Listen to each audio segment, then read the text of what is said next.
Yun. Yun na, musta? Ganito.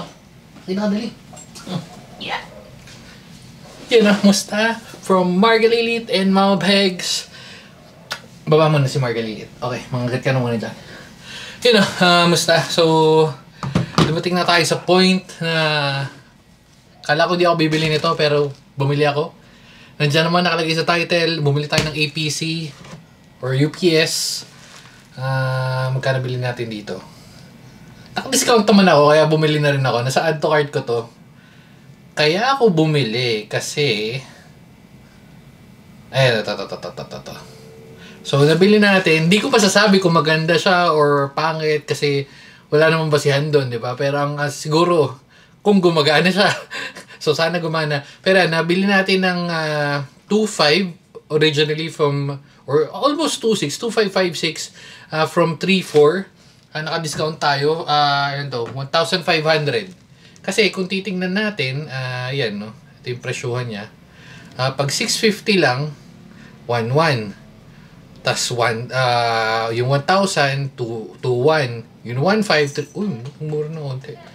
Tapos yung 2,000 4.5. Ang laki na ng talo nito for additional 500 eh. Oh. Kaya nag-stick ako dito kasi sabi ko depende sa ito sobrang overkill na to. Feeling ko ito okay na to. Bakit tayo kumuha? Meron man tayong solar and all. Yun nga problema. So sana by the time na lumabas tong video na to, tumigil na yung ulan. Kasi for the past few days, actually week na, almost a week na naulan, non-stop. Medyo tumigil ngayon ng onte, kaya wala masyadong patak-patak, kaya open na natin to. Ayun yung main reason ba't tayo bumili nito. Nagkakaroon na tayo ng parang ilang araw nang walang charge yung solar natin. Although okay lang naman, nakakapag-charge siguro mga 20%, pero minsan namamatay yung mga PC. So, ayan, for safety na lang din. It's either dito ko lalagay yan para sa PC natin dito or dun sa server, depende, ayusin ko na lang. So ito na yun. Wala masyadong review to, pinapakita ko lang sa inyo. Pinapakita ko lang sa inyo. Yung pala ang inaano ko. Kung okay ba yung ganito, o bibili ka na lang ng mga EcoFlow, ng mga Blue Yeti, Bleti, o yung mga portable na na power banks, di ba? Depende kasi, usually, basa oh. Nabasa. Tubig ba to? Tubig o wiwi ng mga butso ko eh. Yun, usually kasi, yung mga ganito is, may basa talaga. Nabasa siya ng bahagya. So, sana hindi napasok yung loob. Ayun o. So, yung usually yung mga ganito, for yung sa bahay, kung hindi ka naman lalabas, okay na to, very good sa to. Tsaka mura, mas mura. Yung mga EcoFlow kasi, or yung mga ganung brands, or similar to that brand, medyo mahal. So, at least, parang yun medyo mas mababa na voltage, or yung amperes, or kung ano man tawag dun, is roughly nasa 4,000, 5,000 na, di ba? Baka mas mataas pa. Depende kung ano yung bibili nyo. Kaya ito, okay na to. Pero siguro pag nag-camping tayo, malay natin in the future mag-camping tayo, mapabili tayo nun. Pero dahil hindi pa naman tayo nagka-camping, ito na muna bilhin na. Ito na muna ang gamitin natin. Nagdungis ng ano. Okay. Alright. Grabe yung ulan, men. Napabili tayo, di ko inaasahan. Yan, UPS. Nung binili ko to, ito yung parang top 1 sa ranking. Alam ko ang sikat dati is yung APC, di ba? Pero ito, medyo nasa listahan siya eh. Ito. Wait. Ayun, nasa top siya. Ayun, nakita niya yan. Number 1 best-selling UPS. Well, based sa Shopee. Ayun, secure. Tapos yung AWP. Puro siya oh. Kaya ito yung binili natin.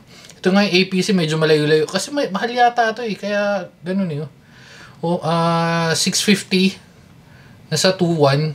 Yung 650 nitong secure UPS. Magkano yung 650 niya? 1.1. Pero syempre, again, magbabase sa quality, di ba?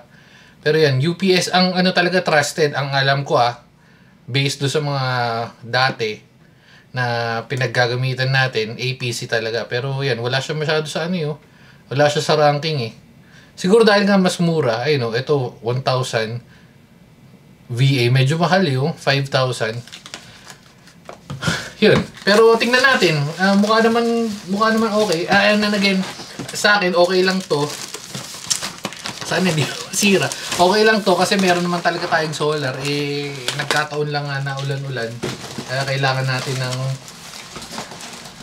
at least hindi pumipitik-pitik just in case na maubos yung power sa ano natin, yung battery sa solar natin.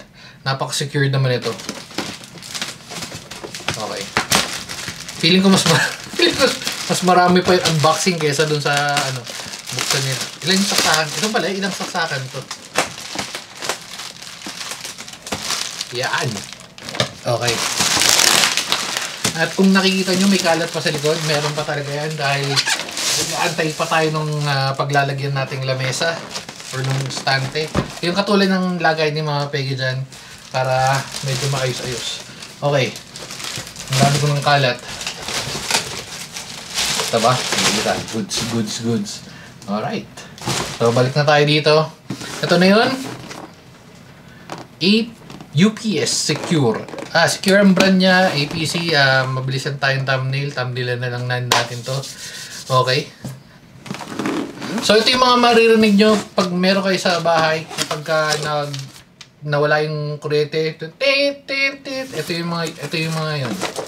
Okay. User's manual. Malamang nandito yun pero di na natin babasahin yan. Uy, bigot.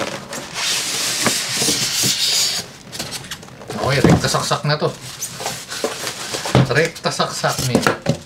Yeah. So again, hindi, tatabi ko to. Ayan, may fuse oh. Di ko kita. Kaya may kasama ng fuse just in case na kailanganin. So meron. Tapos ito. Tabilan natin yung box dito. Okay. Ano ang meron sa kanya? Yung aesthetic, hindi gano'n mapapansin masyado kasi okay lang naman kung di siya gano'n kaganda dahil nakatago naman siya. So may may isang bypass. Ano yung bypass? Just in case, parang halimbawa, nakasaksak lang to rekta, hindi na siya dadaan dun sa mga, sa mga outlet na yan, bypass. So may fuse, saksakan, all goods na. Testing natin, tutunog ba? Uy. Dito yung mga butso ko. Kailangan na natin tapusin yung video dahil mag-iingay na itong mga, ayan na. Ayan na sila. Okay. Testing. Nice. Gumagana ba? Working ba? Ilaw, yes. Okay, goods.